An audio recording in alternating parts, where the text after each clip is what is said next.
Good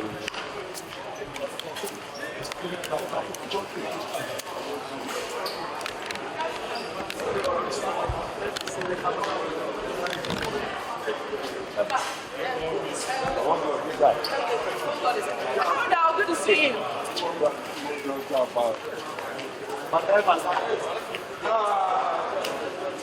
That's one.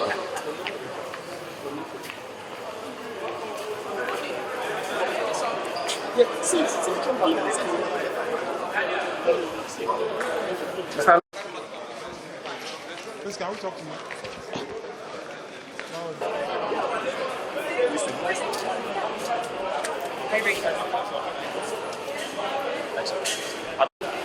Well, the situation is about Nnamdi Azikiwe Airport. I'm working with Paris Austria. Nigerian Super Eagles travel to Libya for the reverse fixture in 2025. Team and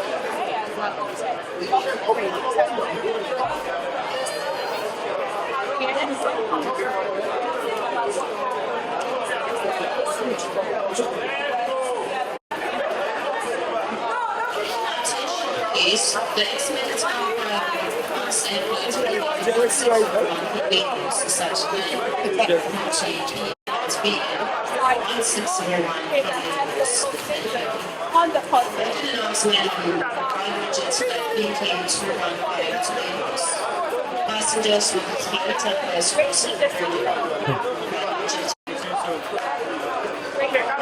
Can we talk to you? Hello, how are you?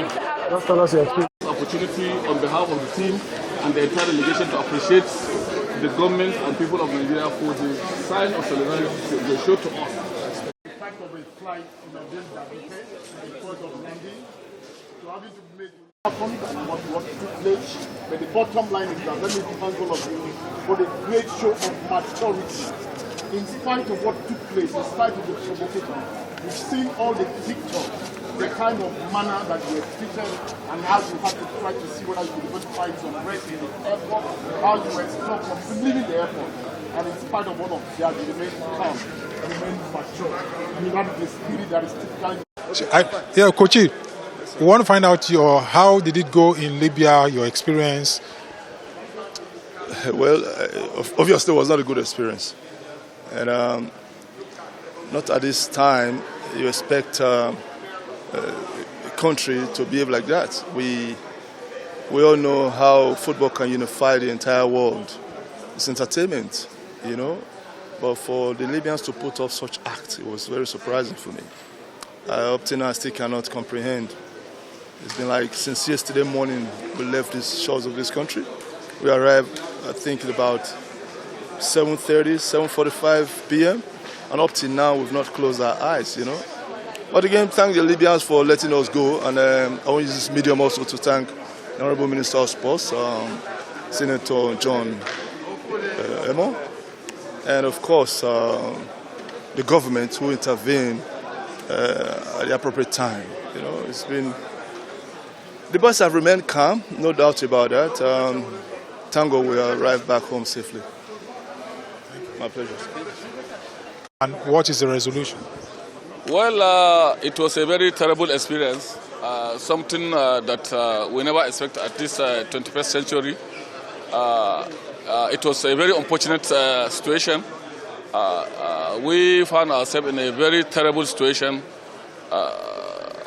As you are all aware, we left Nigeria from Uyo to Kano with the intention of landing in Benghazi, because that was the approval that was given to the chartered aircrafts. But unfortunately, some minutes for us to land, the captain informed us that he was directed not to land in Benghazi by the higher authority. So he's taking us back to a place they call Al-Alabat for us to land.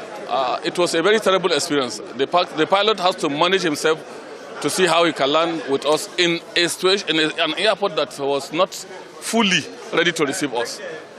But that's not even the story. We spent 12 hours or close to 18 hours locked in a conference hall without water, neither water, no food, no internet, no network, no communication whatsoever with anybody. And the highest disturbing thing was for us to communicate to our embassy people to tell us that they were not even given permission to come to Benghazi, talk less of coming to our own side. So we are left hopeless. We don't even know where to go. We cannot move out. When we intend to go out to even try and source things for ourselves, we are being blocked, and the airport was locked, that we cannot go to anywhere. We are just left with the military officers, and it was a very unfortunate situation. But we thank God that we are back home, and we take it from there. So what's the way forward? Now the way forward is that we have already lodged our complaint to CAF, and every little bit of information about the incident has been communicated to CAF. Then we wait and see and hear the result of the disciplinary committee of CAF on the decision they are going to take. But I just want to assure you that this is a very terrible experience that we cannot ever expect any human being to go through it. Thank you very much. Minister, yes, sir. Now that they are back, now that we are back, they are back. What is the next line of action? Well, I mean, it's talking about the next line of action, in particular reference to, I mean, the march that's supposed to take place tomorrow. I mean, you've already listened to our various communications and the various statements that we've made. I think, late this afternoon, CAF also issued a statement, and then they use very strong words, unacceptable. They use strong words about, referring this matter to their, to their committee, disciplinary committee, and they're going to investigate this and are going to take appropriate action in terms of whoever was responsible for this and the extent to which it has gone against the CAF regulations. I mean, I think that we're going to look forward to that with keen interest as a country and as a people. What was the experience? What will you tell Nigerians? Terrible experience, very horrific experience. All through my active sport activity, I've never gone through this kind of torture and pains that these players and all of us went through. Football is a game of unity. Football brings everybody together. It's shocking to see a country treat another country, a national team of another country, the way the Libyan did. And I think it's not something FIFA or CAF should encourage.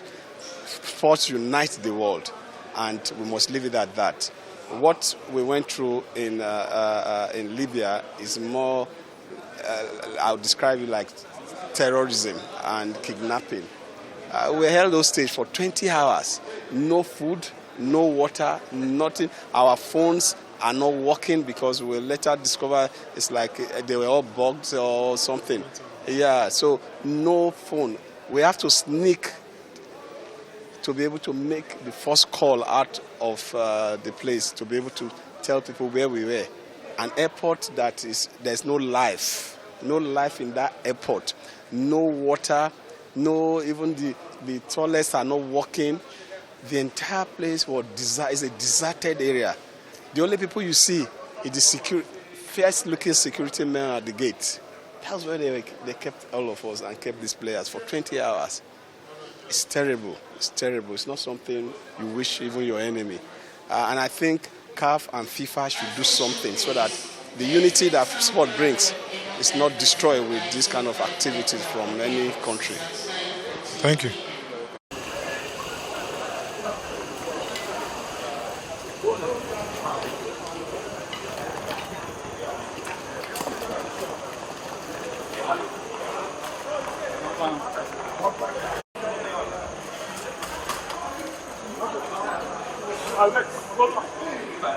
Let's see.